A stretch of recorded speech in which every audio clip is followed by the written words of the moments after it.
Hello my dear students, कैसे हैं आप लोग। तो आज आपको हम बताने वाले हैं एसर्शन और रीजन का क्वेश्चन जो कि आपके एग्जाम में 2 मार्क्स का आएगा। ठीक है, मैथ्स के पेपर में। तो आज हम लोग बात करेंगे कि एसर्शन और रीजन के क्वेश्चन को कैसे सॉल्व करें। देखिए, सबसे पहले इस क्वेश्चन में होता क्या है कि आपको इस तरह से एक स्टेटमेंट दिया रहेगा कि फॉर गिवन क्वेश्चंस, क्वेश्चन का नंबरिंग होगा जो भी, एक स्टेटमेंट दिया है जिसको हमने ए से डिनोट किया है, और उसके बाद एक स्टेटमेंट ऐसा है जिसको हम रीजन कह रहे हैं, जिसको हमने आर से डिनोट किया है। फिर उसके बाद बताना है कि कौन सा करेक्ट ऑप्शन है। इसमें दिया है कि एसर्शन और रीजन दोनों ट्रू हैं। ये दो स्टेटमेंट आपको देंगे। पहले वाले स्टेटमेंट को हम लोग एसर्शन कहेंगे, इसके बाद वाले स्टेटमेंट को हम लोग रीजन कहेंगे। तो बताना है कि दोनों स्टेटमेंट ट्रू हैं और R is the correct explanation of A. ये जो रीजन है ये एसर्शन को एक्सप्लेन कर रहा है, हमें ये भी बताना है। और both A and R are true, but R is not correct explanation of A. R जो है एसर्शन का एक्सप्लेनेशन नहीं है। A is true, R is false, A is false but R is true. ये 4 ऑप्शन से हमें choose करने हैं। ये मेरे क्वेश्चंस हो गए। जैसे मैंने क्वेश्चंस लिया है एसर्शन का, तो इसको हम कैसे सॉल्व करेंगे बस कुछ मिनट में हम लोग समझ जाएंगे। और आपको बस इसको एक बार ध्यान से सुन लेना है, वीडियो को पूरा देख लेना है, आपको पूरा क्लियर हो जाएगा। If the equation 3x - 4 + 8 = 0 and 6x - ky = -6 represent consonant lines, then the value of k = 2। अब एक बात समझ लीजिए, ये जो स्टेटमेंट है ये ट्रू है कि नहीं है, ये करेक्ट है कि नहीं है, इसको चेक करने के लिए सबसे पहले हम इस क्वेश्चन को सॉल्व करेंगे। ये 3x - y + 8 = 0 और 6x - ky = -16। कॉन्सिडेंट लाइन की इक्वेशन क्या होती है? a1/a2 = b1/b2 = c1/c2। तो अगर आप इसके लिए a1/a2 b1/b2 c1/c2 चेक करिएगा तो कैसे करिएगा? आपके पास इक्वेशन क्या है यहां पे देखते हैं। आपके पास इक्वेशन है 3x - y + 8 = 0। दूसरी इक्वेशन है 6x - ky और ये माइनस का इधर चला आएगा +60 = 0। ठीक है, इन दोनों के लिए आपको चेक करना है। तो आप क्या करिएगा, इसके लिए a1/a2 है ना, तो 3/6 = -1/- k = 8/16। ये कितना हो जाएगा? इक्वल हो जाएगा। यहां से k का मान हम निकालेंगे। k = जो होगा ये कितना हो जाएगा? 8k = होगा 16, k = होगा 16/8। यहां से सॉल्व कर लेंगे, आंसर कितना आ जाएगा? k = 2।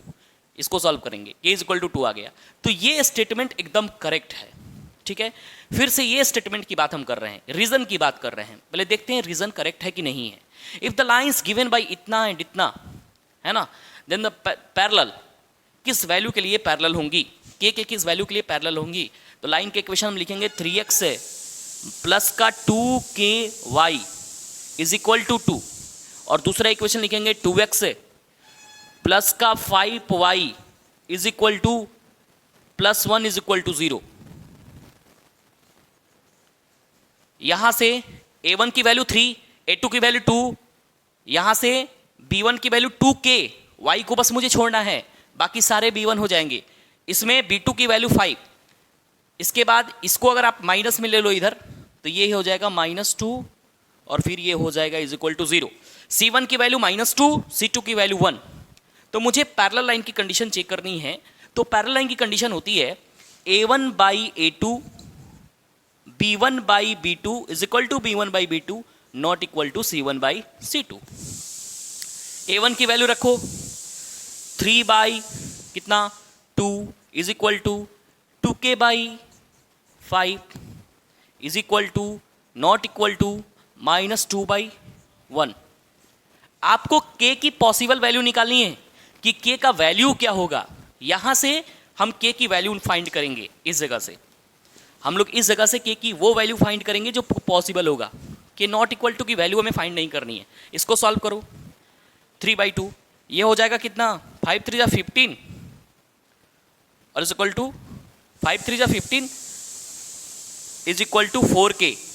तो 15/4 = क्या आ गया? k की वैल्यू आ गई। 15/4 = क्या आ गया? k की वैल्यू आ गई। देखो, तो यहां से अब हम देख रहे हैं कि इक्वेशन जो मेरा एसर्शन 1 है, एसर्शन है वो एकदम करेक्ट है, और रीजन भी मेरा रीजन मेरा फॉल्स हो गया क्योंकि k का मान 15/4 आया, k का मान 15/4 आया 15/4, तो रीजन मेरा फॉल्स हो गया, असर्शन मेरा ट्रू हो गया।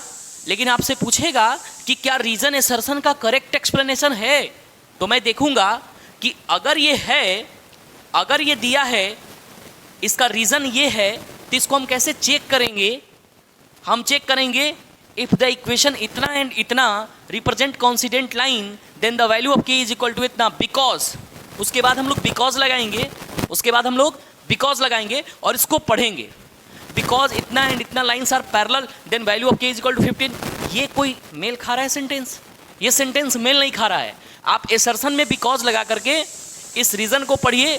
अगर ये रीजन करेक्ट एक्सप्लेनेशन हो गया तो हम लोग क्या लिखेंगे? Assertion and reason are true and R is the correct explanation of A. Because लगा के पढ़े तो, अगर आप बिकॉज लगा के पढ़ रहे हैं और ये रीजन ट्रू आ रहा है, तब ये रीजन जो है असर्शन का करेक्ट एक्सप्लेनेशन है, नहीं तो नहीं है। ठीक है, तो यहाँ पर रीजन फॉल्स हो गया और असर्शन ट्रू हो गया। ठीक है, तो यहाँ पे क्या करेंगे हम? Assertion is true but reason is false. Correct option मेरा क्या हो जाएगा? सी। अगले क्वेश्चन में देखते हैं। तो स्टूडेंट हम बात करने वाले अब दूसरे क्वेश्चन में असर्शन और रीजन। तो असर्शन रीजन में दिया है, असर्शन में दिया है if the nth term of AP is 2n + 1 then the sum of first 3 terms of AP is 15। तो हमें nth टर्म का मान दिया हुआ है और मुझे AP का 3 टर्म का सम निकालना है। तो हम कैसे निकालेंगे? इसको हम जानते हैं। इसके लिए हम सबसे पहले क्या करेंगे? यहाँ पे A1 A2 A3 की वैल्यू निकाल लेंगे। A1 की वैल्यू कितना निकाल लेंगे? 1 पुट कर देंगे, यहाँ पे 3 आ जाएगा। A2 की वैल्यू निकाल लेंगे, 2 पुट करेंगे, 2 2 4 5 आ जाएगा। A3 की वैल्यू कितनी हो जाएगी? यहाँ 3 2 7 आ जाएगा। ठीक है, तो तीनों टर्म्स की वैल्यू आ गई। यहाँ से हम D का मान निकाल लेंगे। D का मान कितना हो जाएगा मेरे पास, है ना? D का मान बताइए। वैसे आप देख भी लीजिएगा तो कोई दिक्कत नहीं है। D का मान निकालिएगा तो मेरे पास 2 आ जाएगा, 5 में से 3 जाएगा, 2 आ जाएगा। अगर तीनों टर्म का सम देखिएगा तो 5 3 8 8 7 15 बिल्कुल करेक्ट स्टेटमेंट है। तो असर्शन मेरा ट्रू हो गया यहाँ पे, है ना? क्योंकि असर्शन करेक्ट है, पूरी तरह से करेक्ट है, तो असर्शन ट्रू हो गया। लेकिन अब इसका रीजन देखते हैं। किसी भी AP के n टर्म का सम हम कैसे निकालते हैं? Sn is equal to n/2 into 2a plus n-1 into d, है ना? ये असर्शन करेक्ट है क्योंकि इसमें बिकॉज लगाइए, क्योंकि n टर्म्स का सम किसी भी AP का क्या होता है? Sn is equal to n/2 into 2a plus n-1 into d से दिया जाता है। तो जब भी हम असर्शन में बिकॉज लगा करके रीजन को पढ़ते हैं, वो उसका करेक्ट एक्सप्लेनेशन आता है, तो हम कहते हैं कि भाई रीजन जो है असर्शन को करेक्ट एक्सप्लेन कर रहा है। तो यहाँ पे रीजन असर्शन को करेक्ट एक्सप्लेन कर रहा है। ठीक है, तो इसीलिए यहाँ पर जो आंसर होगा मेरा, इसमें बोथ आंसर असर्शन और रीजन दोनों ट्रू होगा, क्योंकि एक तो फार्मूला है और फार्मूला जो है ट्रू तो होगा ही होगा। Sn का मान जो है n/2 2a plus n-1 into d होता ही होता है। तो ये असर्शन और रीजन दोनों करेक्ट है, लेकिन R जो है यहाँ पे रीजन जो है असर्शन को क्या कर रहा है? एक्सप्लेन कर रहा है। वो बोल रहा है कि अगर आप S3 का मान निकालो तो यहाँ पे रखो 3/2 इंटू कितना 2 इंटू A का मान कितना है 3 प्लस N का मान कितना रखोगे 3-1 और D 3 टर्म तक का निकालना है ना, तो N का 3 रखोगे, D का मान 2 रखो। यहाँ से देखो सॉल्व करो, 3/2 ये हो जाएगा 6 और ये हो जाएगा 4, ये 10 आ जाएगा। ये हो जाएगा 3/2 इंटू 10, ये कितना हो जाएगा 15, यहाँ से भी आएगा। तो ये फार्मूला भी इतना ही आंसर दे रहा है। ऐसे तो मैंने A1 A2 A3 का मान निकाल के ऐड कर दिया, ये फार्मूला भी इतना ही आंसर दे रहा है। तो हम क्या लिखेंगे इसमें? Both assertion and reason are true and R is the correct explanation of A। इसी के साथ हमारा असर्शन रीजन का वीडियो फाइनल हो गया। अगर आपको ये वीडियो पसंद आया, वीडियो को लाइक करिए, मेरे चैनल को सब्सक्राइब करिए, वीडियो को शेयर करिए। इसके बाद मैं आपको केस स्टडी बेस्ड क्वेश्चन कैसे बनता है वो मैं समझाऊंगा। Okay, thank you for this lecture.